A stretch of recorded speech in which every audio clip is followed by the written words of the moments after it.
Ito mga kalagalag yung limang paltak na bagong dating sa akin. Ito ay order ko kay Fred Olimpiada.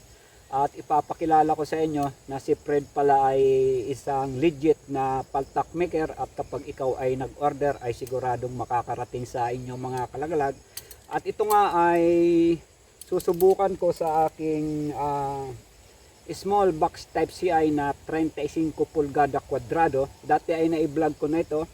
Ang nailagay kong paltak dito ay yung pang pataker. So ngayon, nandito na itong ating paltak na stainless. Ang kanyang talim at ang kanyang kahoy naman ay yung kamagong. At ito mga kalagalag ay pwede kong gamitin dito sa aking CI na small box type kung ito ay gagamitan ko ng pambabae.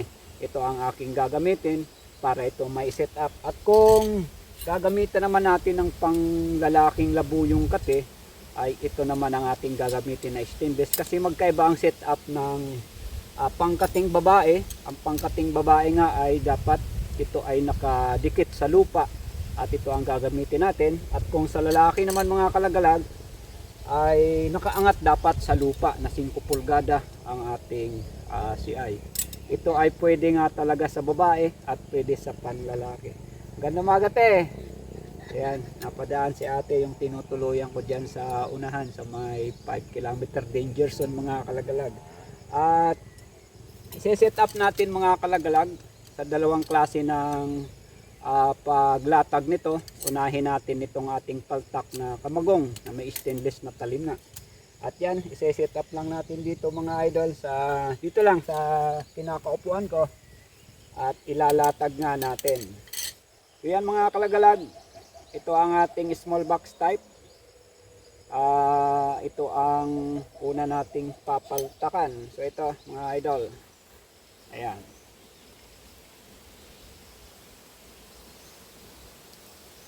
Dapat baon.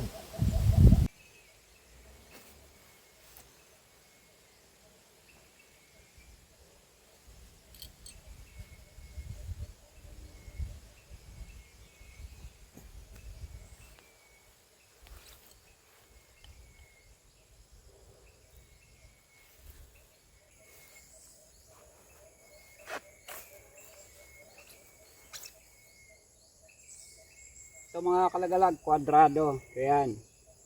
Napaiko na set up na natin ng ng tatlo at ito yung pang-apat. Ayan, nakaliyad pa rin ang ating CI. Ito mga kalagalag. Ayan.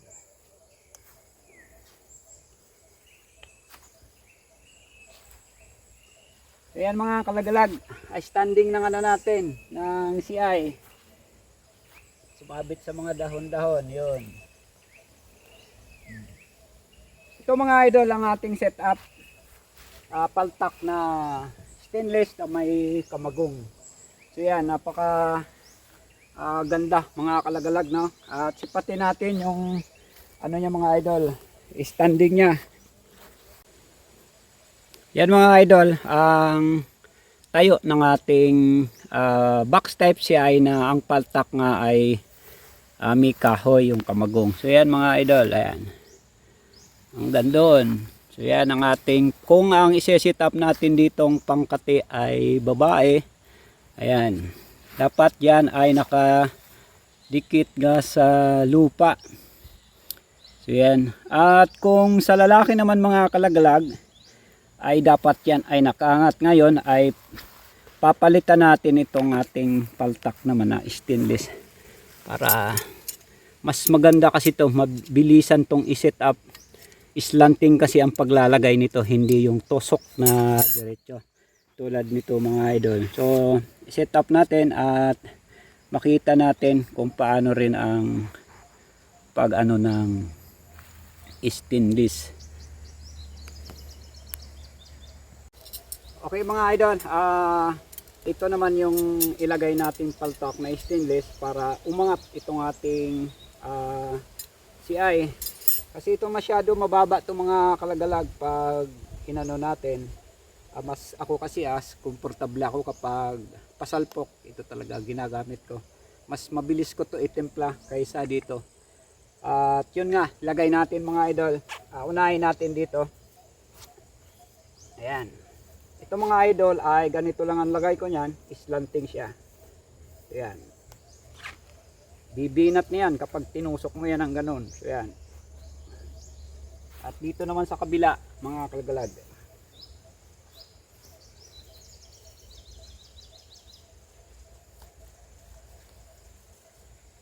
Ito kapag pumailalim to, inahatak niya yung mga base ng CI. Ayan. Kabila.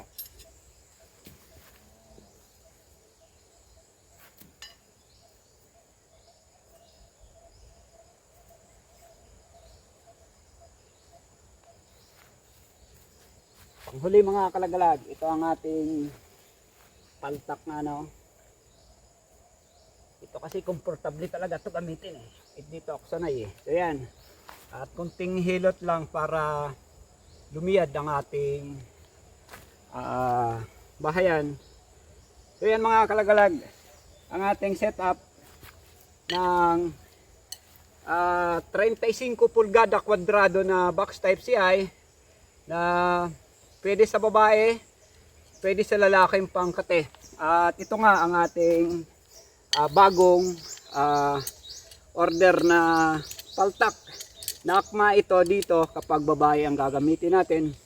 At salamat kay Fred Olympiada sa padala niya nga sa akin. Ang order ko nito sa kanya ay 120 ang isang mga kalagalag. Napakagandang paltak. At yung nga, may isa ako nitong free na binigay sa akin si ka-hunter na Fred Olympiada. Kaya sa mga lahat na gustong umorder kay Fred ay huwag kayong kabahan mga idol dahil siya ay legit na legit.